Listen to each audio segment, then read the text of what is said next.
The biggest challenge probably, and I'm guessing for you guys, is you don't have the time to grab their attention and explain what you just explained to me. As much as I love Amazon, can't stand it, but as much as I love it, that is still only a 10th, 15, 20% of the market. So how do you demonstrate to that somebody who's trying to compare this other brand to Charlie's Soap? It sounds like you're finding your ideal customer. I mean, you don't want every customer. You don't want the customer who's unwilling to pay because they're going to leave the minute you go up 10 cents. If somebody who's very, very price conscious, I think a lot of new business owners think they want everybody. You don't want everybody. Treading water is the same as drowning to people like you and me. You better start swimming. Welcome to I'm the One podcast. I'm your host, Rob Green. Hey, Taylor. Good to see you. Howdy, how are you doing? Good. So we've got Taylor Sutherland from Charlie's Soap, and I'm excited to talk to you. We were just, before the interview here started, we were just chatting a little bit about pricing elasticity and our normal challenges of getting compressed on pricing and margin decrease, and getting just really everything raced to the bottom. It seems like all businesses are suffering from that right now. But I'd love to hear a little bit about Charlie's Soap for those people that aren't familiar with Charlie's Soap. Can you tell us a little bit about where you guys came from and where you are today? Well, we are not yet another soap company. That's what makes us unique in this market. There are tons of products in there, not a lot of laundry powders, but there's a plethora, if you will, of laundry products out there in the natural space. Most of them are taking a formula off the shelf and trying to make it greener, taking out some ingredients, this, that, and the other, trying to find their way. We didn't care about any of that. We started off in textiles in the 70s. We were an oil manufacturer, and we created an oil for one of the manufacturing processes of in the texturing specifically of yarn and cotton and synthetics. You would apply the oil to the yarn, and it would go through 100 miles of machine and come out the other end, hopefully without any breakages because of the oil. But then you had to test it to make sure that whatever process or sizing you'd applied to the yarn was adhered properly and everything was done properly. So you had to remove the oil. And not only did you have to remove the oil, you had to remove any trace of you removing the oil. So you had nothing but pristine manufactured cotton or nylon or whatever you were doing. And our oil would not come off at all. It just would not come off. And we had to either abandon our fantastic oil or create a workaround. So we created a workaround, which was a unique surfactant that was water-based. And at the time, it was fitting into the EPA cracking down on effluent from textile mills. It was in keeping with new OSHA regulations about safety in the workplace. And this is in the 70s where, inflation was about to hit, kind of like what we've got going on right now. So pricing was ever most at the top of mind. So we had to hit all of, efficacy, economies, and sustainability all at the big, right at the get-go back in the 70s. So we were kind of green before it was cool. And the upshot of all that is not only did it remove the oil from the yarn like it was supposed to, but it removed oil from everything else it touched, the floor, the machine itself, the people, even the sewer pipes on the way to the river, and it did not hurt the fish and didn't do any of these things, so much so that the people that were working there were taking it in milk jugs out the back to the tune of about a full tanker every month. Thousands of gallons were being pilfered out the back of this place until they forced us to open up an outlet store, and the rest is history. Wow. And now we are the number one selling natural laundry powder in the country. And so I apologize for my ignorance here, but I think a lot of listeners are going to be in the same situation as I am. You started throwing out some chemical words, surfactant, for example. What is a surfactant? Oh, sorry. No, this is great. A surface acting agent. We had to create a molecule that was very adept at dissolving into oils on one side, and at the same time, very, very good at dissolving water on the other side. And truth be told, a little bit better at dissolving into water. So wherever the rinse goes, the soap goes with it. So if the stain wasn't going to come loose, we wouldn't leave any kind of residue. The detergent would always go away with the water. And 99.99999% of the time, it takes the dirt with it. but we made it sure that if it failed, if it didn't clean something, it would still rinse away. The upshot of that is we are zero res, which means hypoallergenic on a whole other playing field. Most people are used to these hypoallergenic detergents, which is great. Their skin is used to them. And the people develop them so that 99% of the people do not have an adverse reaction to the product that's up next to their skin. When used as directed, Charlie soap just isn't there. What you get is the actual feeling of actual clean clothes, not simulated with a fabric softener, not simulated clean with a perfume or a scent blocker, as is that you've seen these people walk into this dirty, filthy room and they can't smell anything. That doesn't mean it's clean. That means you are blind to it. It means you're walking around in filth. You should not be smiling.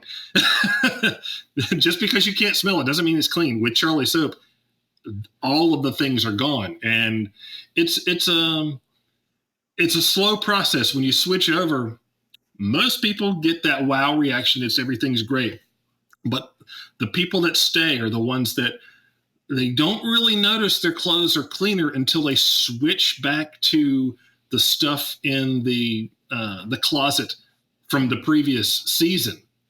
You've gone through the transition in the spring and everything's great and you're happy and you enjoy it. Come winter, you've just changed into Charlie soap in April. You haven't washed your winter clothes yet. You put your winter clothes on and you itch up a storm from the free and clear that you thought was free and clear. No, it wasn't. You were just getting used to it. You take that irritant away and you try to put it back and you itch like mad. And that's when people get hooked and they realize, oh, that's what clean is. And that's the technology that we bring to the table. And that's why when I go to shows with P&G every once in a while around the corner, they look at me kind of side-eyed and say, we're very well aware with you. Go do your own thing over in the corner. I said, well, just buy me out. You don't have to worry about it. 100%. That seems like an obvious strategic path. It reminds me of the story of Febreze. Are you familiar with when they first launched Febreze? They had a challenge because they would go into people's houses that had, let's call it smelly houses, and it would remove it. But the people didn't notice because they were used to the smell. They were accustomed, their nose was accustomed to the smell. So like, you know what, I don't know that my house smells great. It smells the same as it always does. But anyone else walking would say, whoa, hold on a second. This is not a great smelling house. And so that's what it sounds like to me, is that it's getting removed with the chemical. And then you don't really notice it being gone until you go back to the old style of cleaning. Is that fair to say? That is fair to say. And that's why we call it a detox process. That other stuff takes a couple of 3 washes to get out of your clothes. I talked to a lady just recently who transitioned and did everything fine, but she was switching back and forth. She was washing her clothes in Charlie's and everybody else's in Tide. And I said, yeah, but what you're doing is you're coating the washing machine with brand X that rhymes with lied. I don't need to necessarily mention anybody by name. But you're coating the washing machine. And when you put your laundry in there, our Charlie soap will clean the washing machine itself. Unfortunately, it does it with your laundry. So you're taking 2 steps back. And now your poor laundry is coated with the stuff from the previous load. And it's going to take you another 3 washes to get that one clean. You're never getting ahead when you do it that way. So yeah, it's a change. But the cool thing is if you do make that switch, number one, it's only 19 cents a load at the high end. So 20 cents a load, 19 cents a load, which is cheaper than that other company. It is not the cheapest thing in the world, but I'm not trying to be the cheapest thing in the world. But it is cheaper than that other red box with the big target on the middle of it. And you don't need fabric softener. So there's a saving right there. You don't need these little beads of scent that go into your washing machine because your laundry is going to smell clean because it is clean. You don't need that.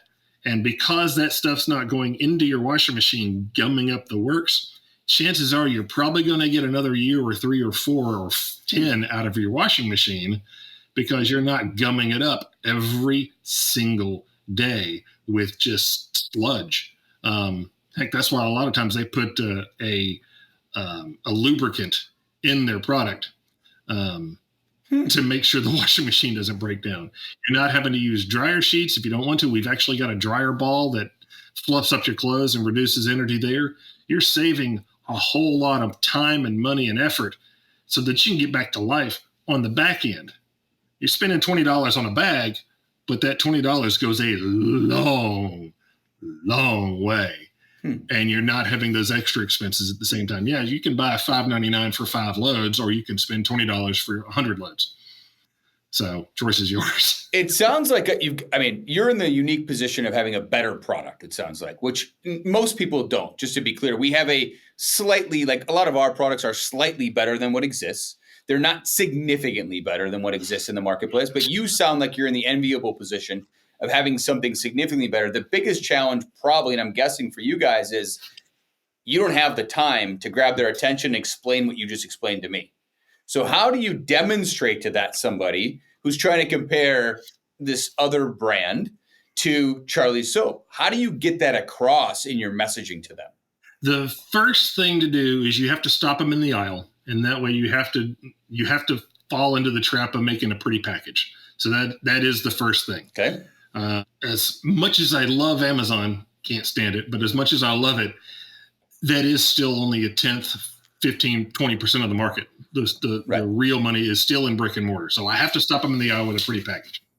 Second, we put a lot of that information on our website, and it's going to be even cleaner in a couple of months as soon as they port it over to the new site, so that you can get that experience of learning a new thing. You buy a new kitchen utensil, you go read all about it, and you're going to make the fanciest pizza in the world, but you're not just going to grab it off the shelf and voila, pizza pops out. You're going to read up about this thing. This gives you the opportunity to do that.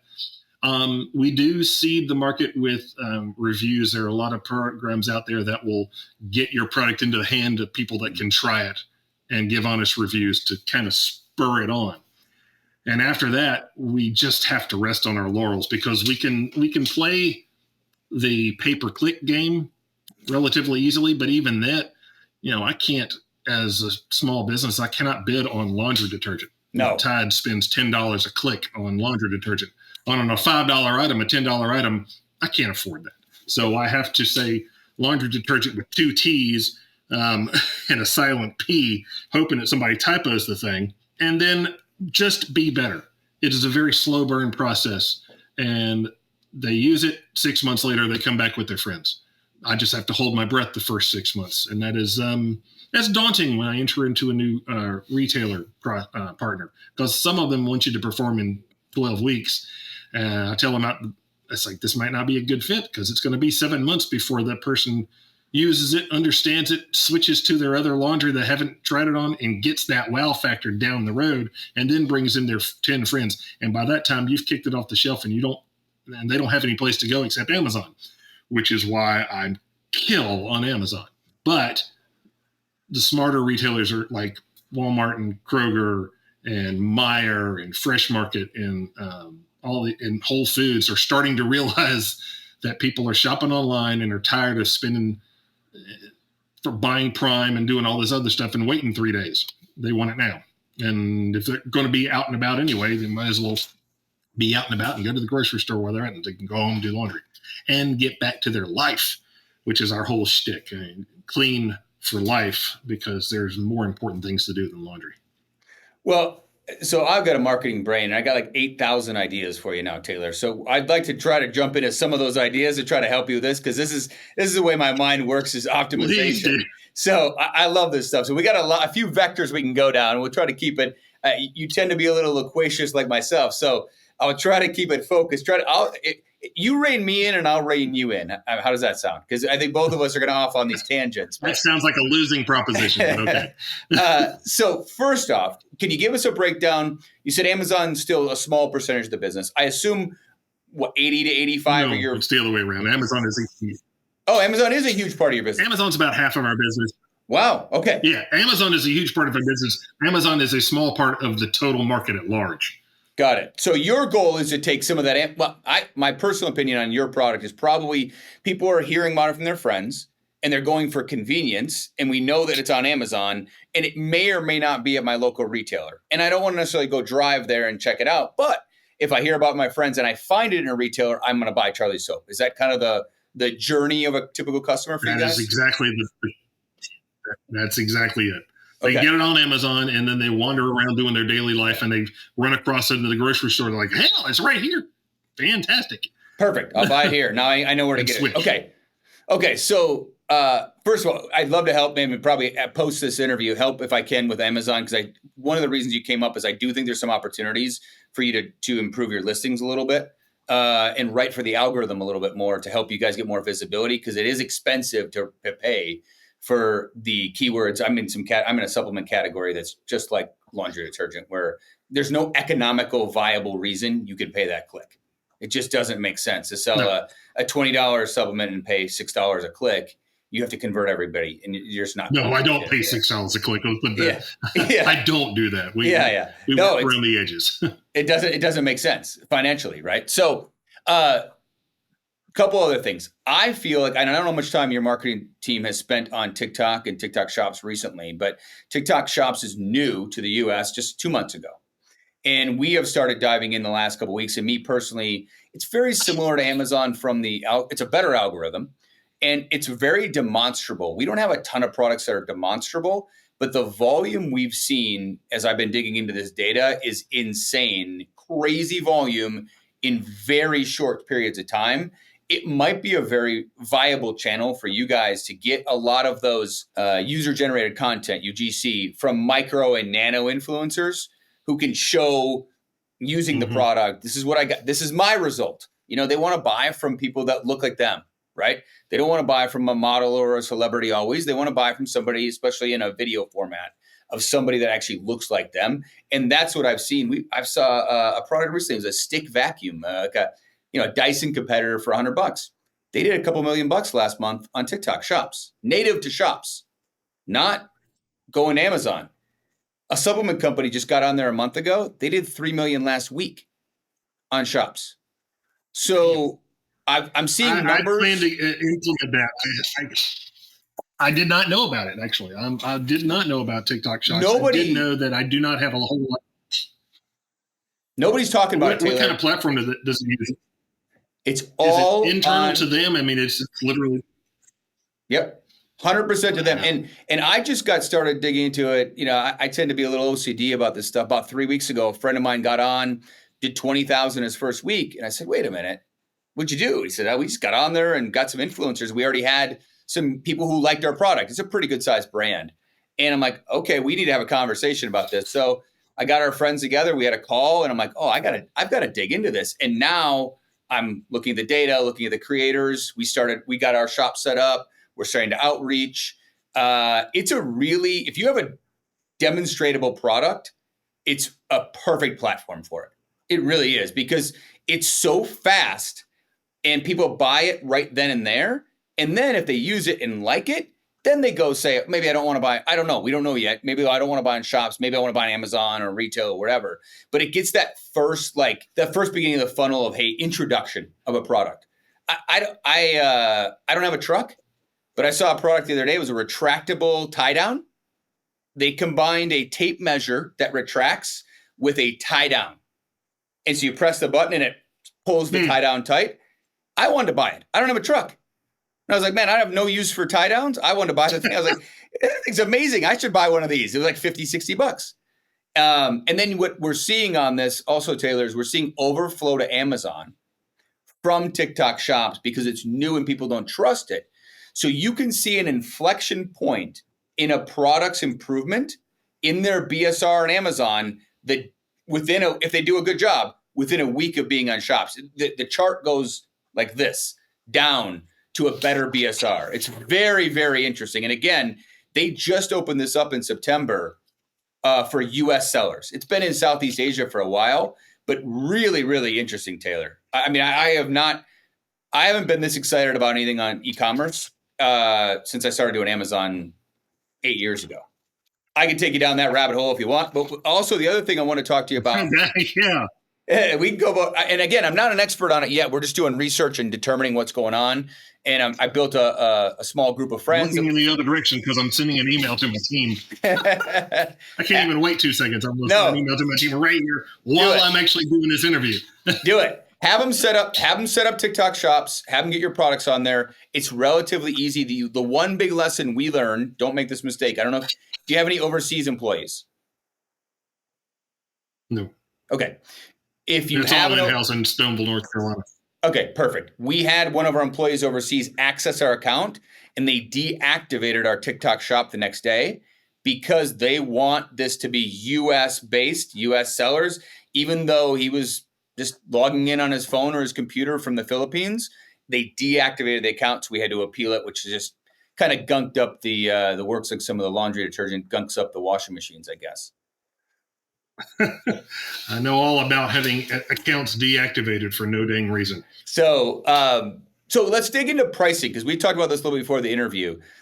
I'm fascinated always with how do you price a product? So where do we put our product? Where do we position ourselves in the marketplace? Are we a premium? Are we intermediate? Are we a value purchase? And then where can we move that price? Because, as a business owner, moving it $1 can make a huge difference to your bottom line in one way or the other. So how do you guys think about it? I know you're wrestling with that now, but how do you think about pricing? Well, the trick is you do it wrong 10 years ago, and then you play catch up for an entire decade.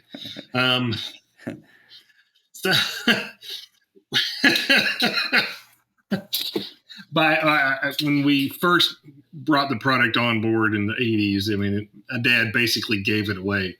And then I had to do real cost analysis and then apply some just basic numbers and say, well, it shouldn't be $6. It should be $16 for this gallon of product, and or $4 rather. And people finally came back and said, why did you multiply the price? You increased it 400%. I was like, no, I just stopped dividing it by 4. I didn't quadruple the price. I just stopped giving you guys a hella discount. And that didn't seem to work, but it was the reality. I do set ourselves as a premium value brand.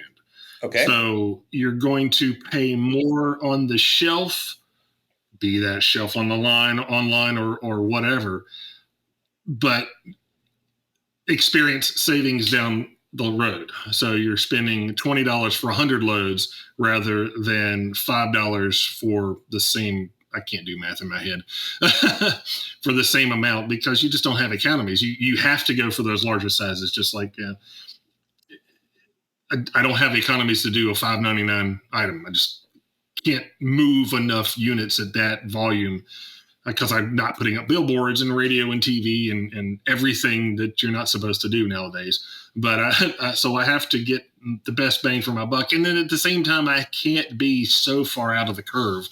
So I look at what comparable prices are, and I nestle on the right side of that curve as best as I can. And then I just tell the retailers, you got to work on reasonable margin. You can't have 69%. Sorry, it's not a real thing. Well, we need it. It's like, well, then I don't need you. You just have to make those hard choices. Where are you going to get your bottom line to be positive? Is that on Amazon? Is it direct? Direct large big box accounts where they're not beating you up on margin? You just got to find those sweet spots and go after them.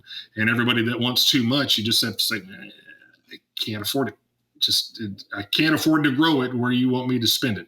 So no, thank you. You'll come back when you only want to make 20% margin and be happy for that. I want to get to where you don't make money on Charlie Soap, but you make money with Charlie Soap. I want to get to that point where people will take the $1 and take it 8 times with 8 of my SKUs rather than looking for $4 on one product.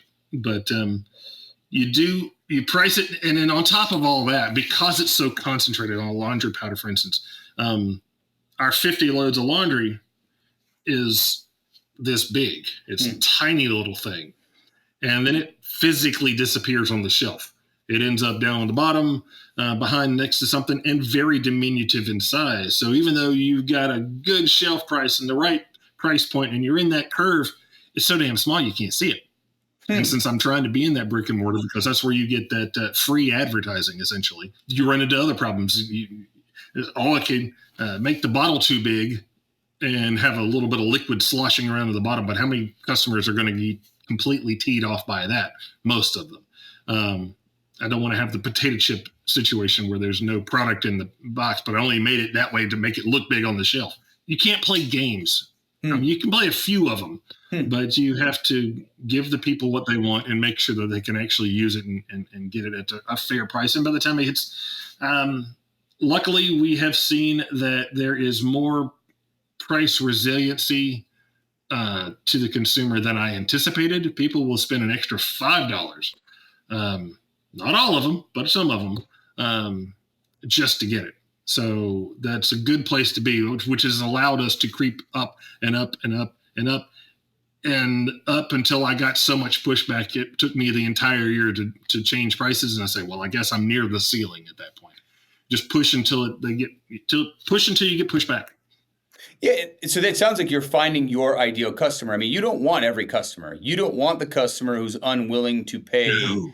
Because they're going to leave the minute you go up 10 cents. If somebody who's very, very price conscious, I think a lot of new business owners think they want everybody.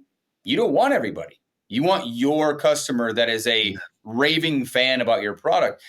And I tend to be a finance guy and dig into the numbers about this. Have you considered, and you probably have, but have you thought about lifetime value and how that affects your acquisition, your willingness to invest in the acquisition cost from a marketing perspective?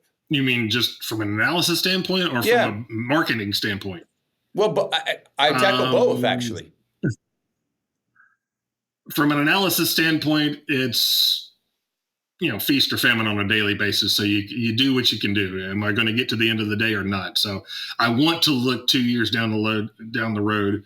And we did that last year. We looked very far reaching, and that's great. But you run out of today's money really quickly when you do that. And as long as you can hold your breath until that wave starts to come back, it's fine. But you have to find a spot where you're willing to cast the net a little bit further, but not wait for the fish to get back. So that's a little bit of a dangerous game. As far as lifetime value, as on the marketing standpoint, I'm starting to do that a little bit when we introduced our dryer balls at $19. People are like, well, how are you going to buy dryer balls for $19 when I can get the other ones for $5? It's like, because these are going to last 10 years and you're going to pay for them after the first 3 months because of your dryer time savings and the cost at your meter. So that's a lifetime. And that was a broadcast of the savings. And we most likely probably could do a lot more of that.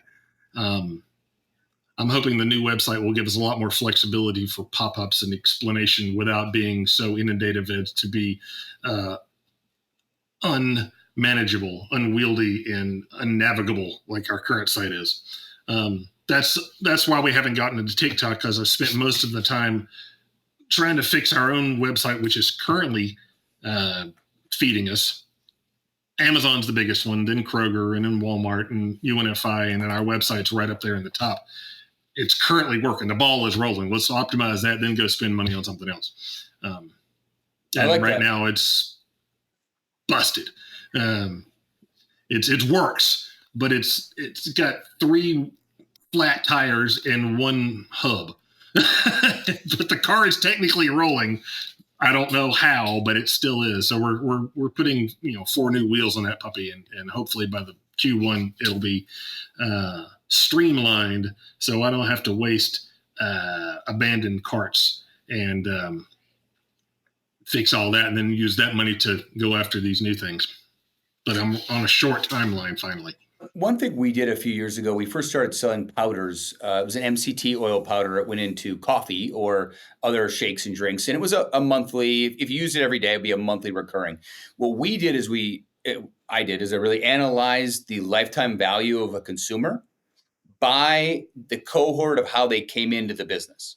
So Amazon's a great example for this. So we analyzed and we said, hey, does the customer who buys it at full price, are they different than the customer who bought it on a lightning deal versus the customer who subscribed on their first order versus a customer who bought it off a coupon. And we tried to understand the difference so that we could make better marketing decisions based upon how they first entered. Because you do get a lot of, my hypothesis is, and proved to be true, you get a lot of looky-loos, right? Who they find it on a not that lightning deals are bad for volume or revenue.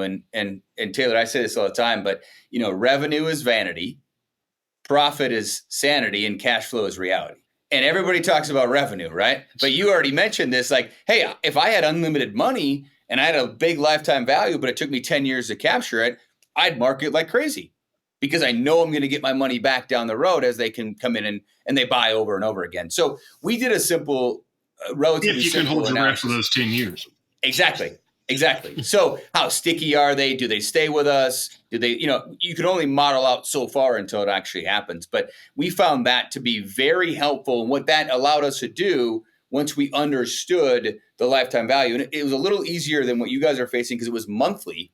I don't think people are buying 50 loads or 100 loads every month. Maybe some people are, but you'd be surprised. Okay. Well, that's even better if it's a shorter window of time. Absolutely surprised. That would be amazing. Yeah, I mean, they're paying premium. I've told them to use half a scoop. They're still using 2. And I'm like, okay, twist my arm. We've got an interesting problem on capturing that data. One, the organic traffic does not search for what's better for me. How can I solve this problem? They search for Charlie Soap. They go straight to it. And that's telling, since I don't advertise elsewhere outside, that means their mom, their friend, their boss told them about it. They heard it somewhere and they they made a beeline for it. So that clouds my judgment as to what's the most effective thing and where did they come from? I can't, and the only way to fix that is it's not fixed, but the only way to fortify that, I should say, is to make it better and easier each time because I'm going to turn on another friend who's going to bring them in. I actually had it's anecdotal, but I did have a store manager confirm this. He said, well, yeah, you guys have this cult following. It will appear on the shelf and it will sit there for 5 weeks. And just about the time I start to call you up and say, get this crap off my shelf, a horde comes in and takes it all. And then I have to order more. And it's always like that. Now, my job is to fill in those gaps of those 5 weeks by getting either more hordes or a larger horde on a shoestring. But I like your concept of trying to map out the lifetime value. How long will they? We only just now have new data with the buy with Prime option, which was an invite only. Yep. I'm not sure if they've rolled it out to the general public yet. Which is getting us a lot of new data as of 6 months ago to see who's coming in and how frequently they're coming in, because it's hard to track them when they come on my website once and then go buy it at Walmart. It's great. Can't track the Walmart shopper. I can track Amazon, but they hide that. Now I've got a lot of that data. So I'm hoping to see what comes out of that. Attribution's always been a problem online. I will say this about Amazon, and we did this a few years ago. They do have what's called a customer ID or client ID that if I buy your product on Amazon, that ID never changes. So you do have the ability to follow that ID over time and see how often do I buy, because it's unique to you. My ID is unique to me buying from you. And you could track that over time and say, all right, well, boy, Rob's a great customer. This guy buys every single month, and he's been buying for 10 months straight. And so you can do some analysis. Now, I will say this. I was at Amazon up in Seattle last month, and it was about 50 executives, and there were 4 sellers up there. And it was all about this, what we're talking about, data analytics and the data team at Amazon. And so they've exposed a lot of this data, way more than they ever had in the past, just in the last year and a half. And that was the feedback I gave to them as I said, listen, you've got some great data out there, SQP data, but your average seller has no idea. They're not a data scientist. They don't have a data scientist on staff. They don't know what to do with this because you guys just kind of throw it out there and say, hey, please use this. So the data side of things is they are definitely exposing more of it, and they want to expose more of it because that gives you the ability to make a better decision on marketing. So when we launched that product, actually, I was bidding far higher than would normally make sense. And the beauty of that is my competition didn't understand that. So they would bid up to, like, say, let's just use $2 a click. I bid to $3. I would take all the traffic.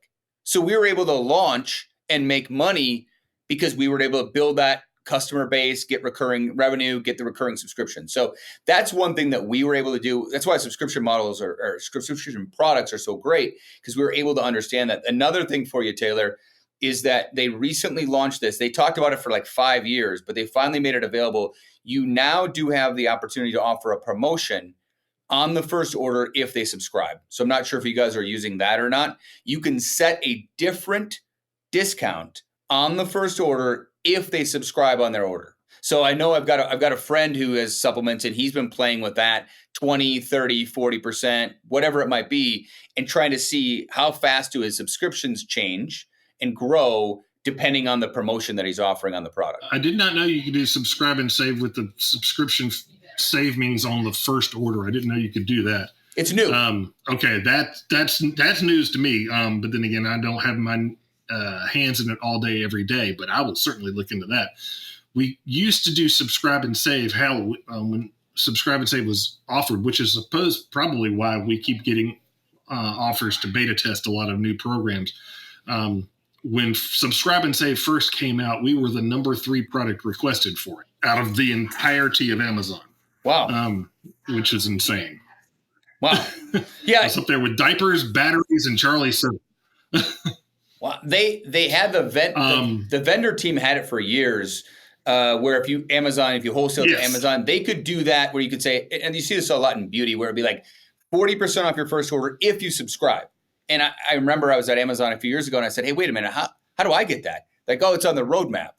Well, it was on the roadmap for 3 years. And so, or maybe 4, but they did launch it recently. So now you can do the normal subscribe and save with a whatever discount. And then you can also change it if you want and be a little more specific and say, hey, maybe I've got a new product. Maybe there's a dryer ball or there's a detergent sheet or something you're trying. Maybe I need to get more traction in the beginning because I know that they'll stay with it longer. So another idea for you guys to consider. And then for your team, your marketing team, definitely look into SQP data. It's called SQP, Search Query Performance. That will give you by ASIN, by keyword, the performance throughout the entire funnel of Amazon. Nobody talks about this. The data is in your Amazon Seller Central. Amazon has exposed it, just nobody really dives into it.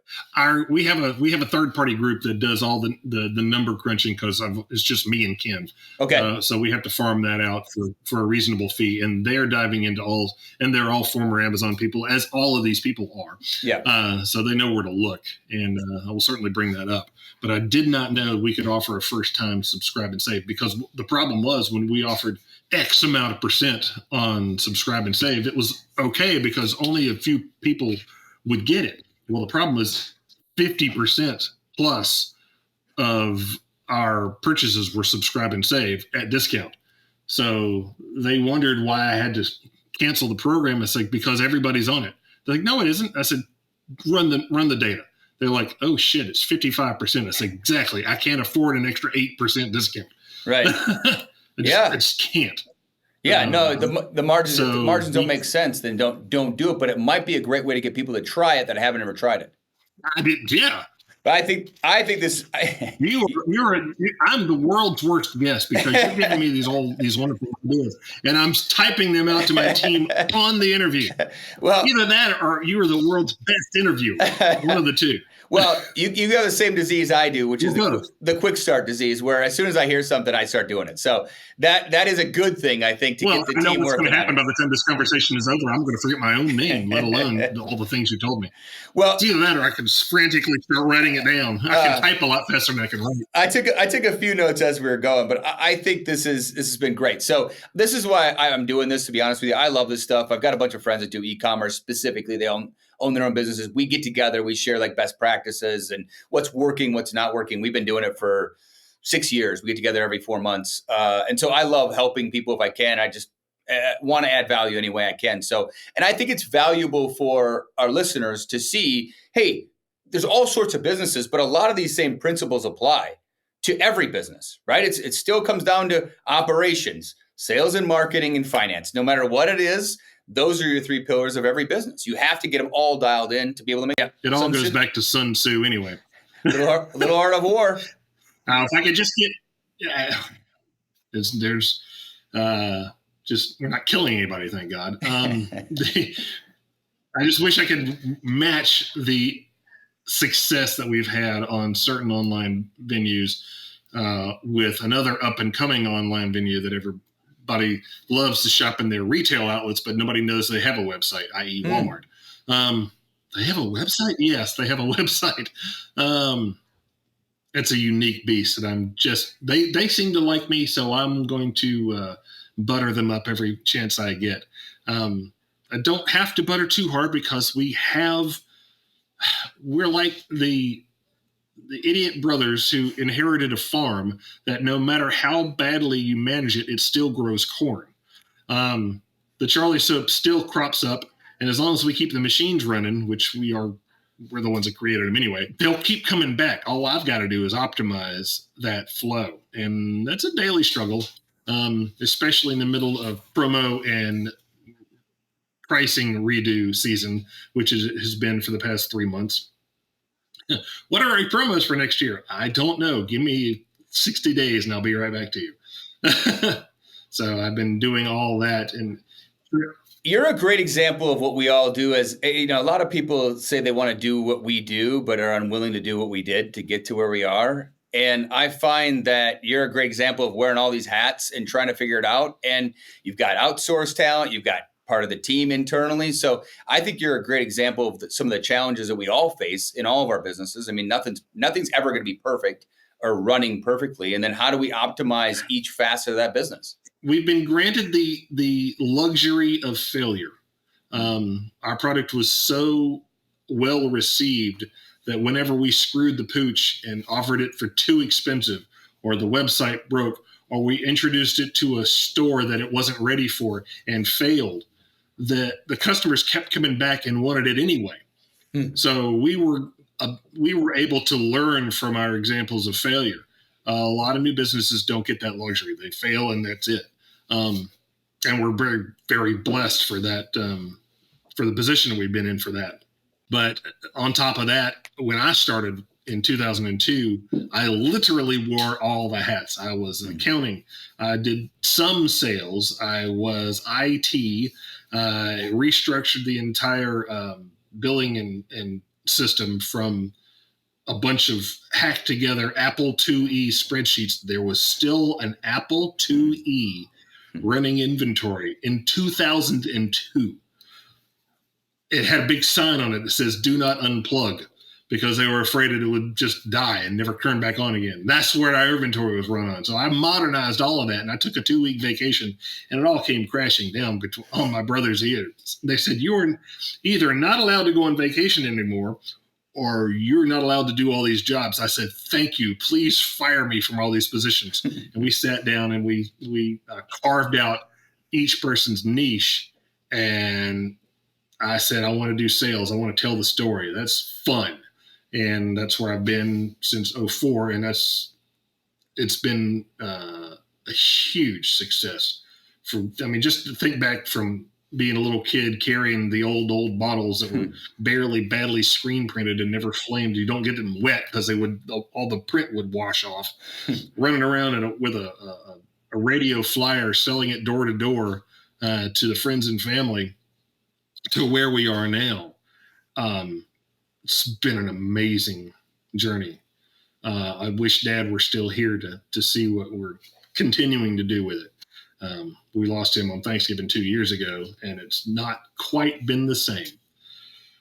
Sorry to hear that. But every day is, well, I appreciate that. Every day is, I hear his voice, which is, "You got to hurry up and make me a bunch of money." I was like, "I'm working on it." It sounds like you guys are doing exceptionally well. And just, I think the challenges have changed over time, right? And now, 20 years ago, Amazon was essentially nothing, right? So Yes. I want to say thank you so much for taking the time out of your day to come and talk with me. If I can help with anything as you dig into some of these things we talked about today, please don't hesitate to reach out to me. I can kind of point you in some directions. I mean, this is this kind of stuff I live and breathe on that on Amazon and in the data side of things. So if I can help in any way, I'd love to help.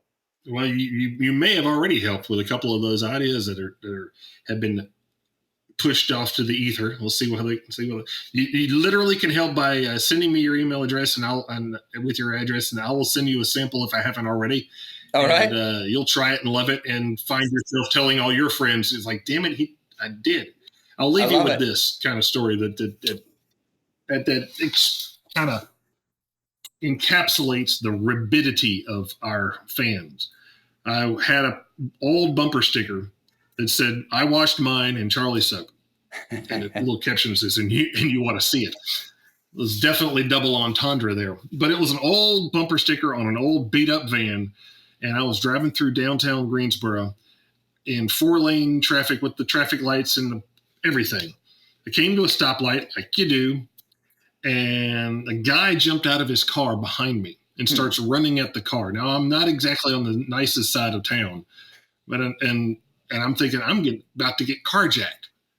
And instead of shooting the poor guy, which I probably would have been justified, I rolled down the window like a smart person and asked, "May I help you?" He runs up to me, banging on my window, and I roll down the window. He says, "I just wanted to tell you, I saw your bumper sticker, and I love Charlie soap. That stuff is awesome." And he got back in his car and drove off. Wow. In the middle of traffic in rush hour. I love it. That's the kind of fans that we... It's insane. It is absolutely insane. About laundry detergent, for God's sake. And I thank God for every last one of them. Honest to goodness, we would not be here without Jesus. It's just there's no two bones about it. Well, I think that is the perfect story to end on, and I appreciate you taking the time. Taylor from Charlie Soap, and thank you so much, Taylor. Thank you very much. I appreciate it. If you enjoyed today's podcast, please subscribe, leave a review, and share with friends. Visit I'mTheOne.com and ask me anything. And as always, stay curious and never stop becoming the one.